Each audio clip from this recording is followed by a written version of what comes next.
as we confer badges of rank to the recently promoted 86 senior officers, namely 17 commissioners, 28 assistant commissioners, and 41 chief superintendents. On behalf of the Zimbabwe Republic Police, and indeed on my own behalf, allow me to begin by expressing profound gratitude to the President of the Republic of Zimbabwe, His Excellency, Comrade Dr. Emmerson Mnangagwa, for elevating these senior officers. Having said this, I wish to convey my hearty congratulations to the newly promoted and remind them that their elevation should be a rejuvenation of an insatiable desire to selflessly save the motherland, Zimbabwe. Admittedly, new plows plow the best, hence it is the hope of the organization and indeed the whole nation that through your leadership, policy initiatives will plow and uproot the malady of crime within our communities. As we celebrate your elevation, it is incumbent upon me as your Commissioner General to take advantage of this opportunity to give you counsel and prepare you for your new roles and responsibilities. History has it that Alexander the Great, an accomplished Greek king, one day had a soldier in his army coincidentally named Alexander, brought before him on charges of gross indiscipline. He had a very simple verdict for this case, and I quote, "Alexander, change your behavior or change your name," unquote.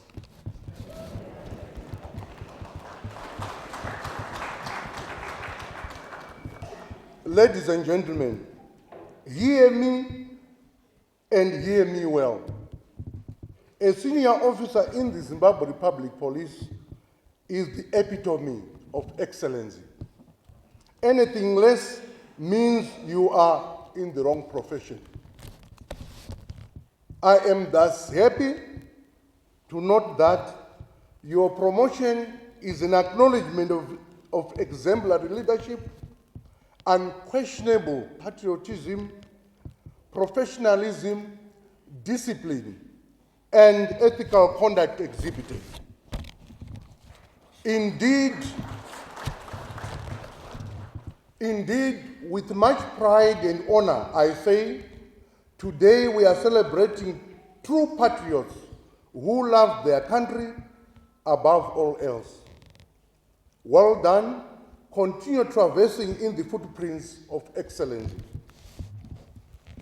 Ladies and gentlemen, it is exceedingly apparent that your elevation also heightens organizational expectations. Indeed, unto whom more has been given, even much more is expected. Your ways, decisions, and behavior will have a profound impact on your fellow officers and the communities we serve. It is crucial to lead by example, always demonstrating professionalism, empathy, and fairness. Remember that some quarters in the Fourth Estate lurk in the shadows, eagerly waiting for a misstep and itching for a screaming newspaper headline.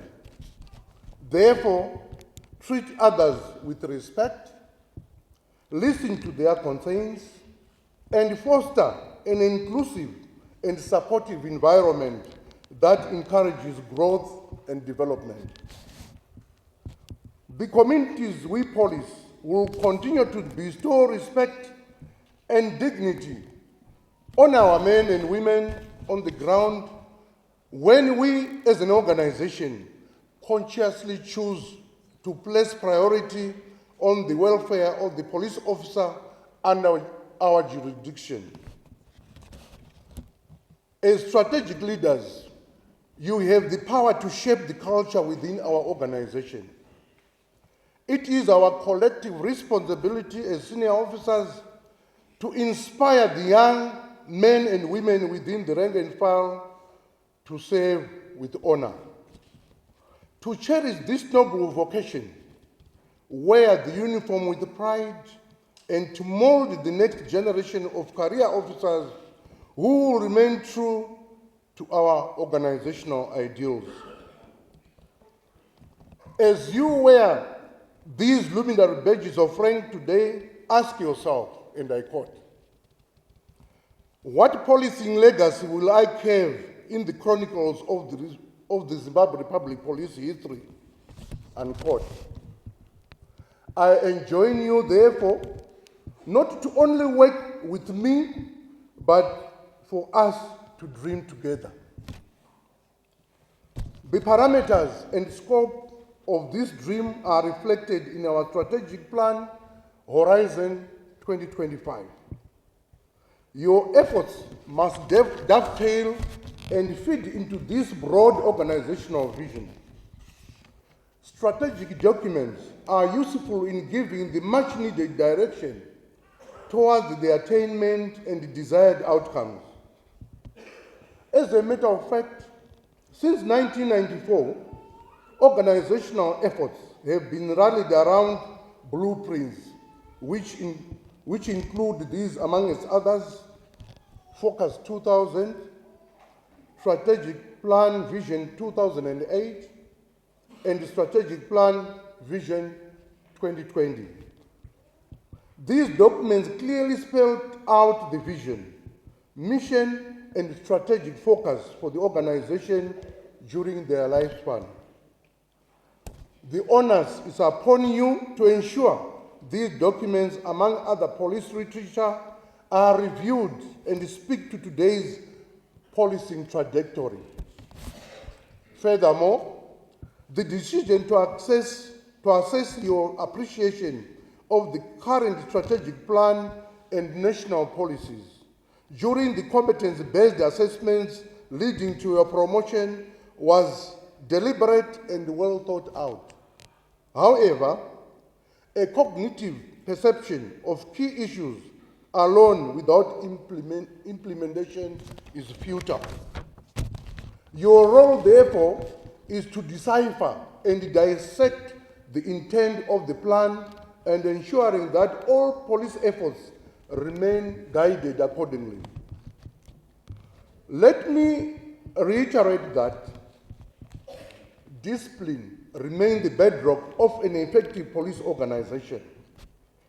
Therefore, ensure that it is not only maintained, but must, as of necessity, be enforced among all members and at all times. Let it not escape your minds that you have not been promoted to sit back and be conveyor belts of mediocrity. You are duty-bound to deal decisively with all acts that have an adverse impact on organizational performance. As such, you must exhibit a high level of discipline in order to become role models of your subordinates. Be reminded that as an organization, we have an important role in creating a conducive environment for the realization of the National Vision 2030. Undeniably, this vision can only be realized if we reduce the fear of crime in our society. Therefore, all elements who engage in criminal activities I'll come back to that. Therefore, all elements who engage in activities that border on criminality, and worse still, those acts that are either overtly or covertly calculated to throw this country into anarchy, must be dealt with decisively. You must realize that we are the vanguards of that peace and stability, and your elevation should bring forth the required zest and motivation to ensure that we further entrench it among our citizens. It is also pleasing to realize that this parade is made up of a proportional number of male and female police officers. I am aware that 31% of those promoted are women. This is indeed commendable. This is indeed commendable, as it is a clear testimony of the value that the Zimbabwe Republic Police continues to place on gender equity, especially the need to ensure equal job opportunities. May I therefore challenge all female senior officers who have been promoted to take this opportunity to demonstrate ability and inspire fellow female police officers. As I conclude, ladies and gentlemen, I implore you to put the nation before self. Raise the Zimbabwe Republic Police flag high and that of the nation even higher. I wish you a fruitful working experience and your continued growth in the Zimbabwe Republic Police. With these remarks, I